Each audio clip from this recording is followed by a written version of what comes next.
America యుద్ధ విమానాలని వరుసగా Iran కూల్చేయడం Trump కి మింగుడు పట్టలేదు. ఇరాన్ కి ఇంకా కొన్ని గంటల సమయం మాత్రమే ఉందంటున్నారు ట్రంప్. డీల్ కుదుర్చుకోవాలని, లేదంటే నరకం చూపిస్తామంటూ హెచ్చరించాడు. ఇరాన్తో యుద్ధంలో అమెరికా అధ్యక్షుడు ట్రంప్ పరిస్థితి ముందు నుయ్యి వెనుక గొయ్యిలా తయారైంది. అమెరికాతో చర్చల ప్రసక్తే లేదని ఇరాన్ తేల్చి చెప్తోంది. తాజాగా బుషెహర్ అణుకేంద్రంపై అమెరికా ఇజ్రాయెల్ వైమానిక దాడిని ఇరాన్ తీవ్రంగా ఖండించింది. ఈ విధ్వంసంపై పాశ్చాత్య దేశాలు ఎందుకు మౌనంగా ఉన్నాయని ఇరాన్ విదేశాంగ శాఖ ప్రశ్నించింది. రేడియో ధార్మికత వెలువడితే తీవ్ర ప్రాణ నష్టం జరిగే అవకాశం ఉందని, దీనికి అమెరికా బాధ్యత వహించాలని డిమాండ్ చేసింది.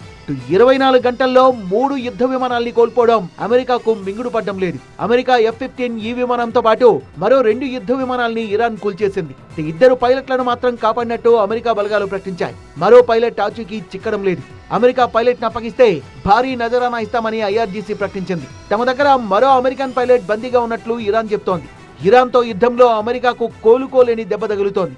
ఇరాన్ ఎయిర్ డిఫెన్స్ అమెరికా యుద్ధ విమానాలకు చుక్కలు చూపిస్తోంది. ఊహించని రీతిలో అమెరికా వైమానిక దాడులకు ఇరాన్ చెక్ పెడుతోంది. అమెరికా యుద్ధ విమానాల కూల్చివేతపై ట్రంప్ స్పందించారు. ఇది యుద్ధమని, ఇలాంటి నష్టాలు సహజమే అని అన్నారు. యుద్ధ విమానాలు కూలిపోతే తానేం చేయగలనని ప్రశ్నించారు.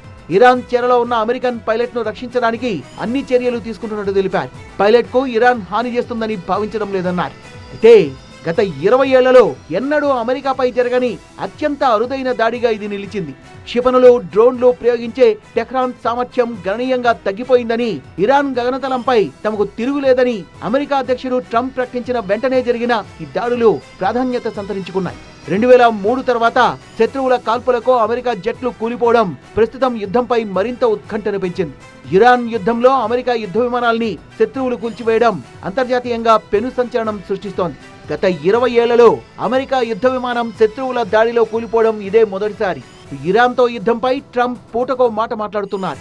యుద్ధం త్వరలో ముగుస్తుందని ప్రకటించిన కాసేపటికే మరో 2 వారాల పాటు ఇరాన్పై భీకర దాడులు కొనసాగిస్తామని ప్రకటించారు.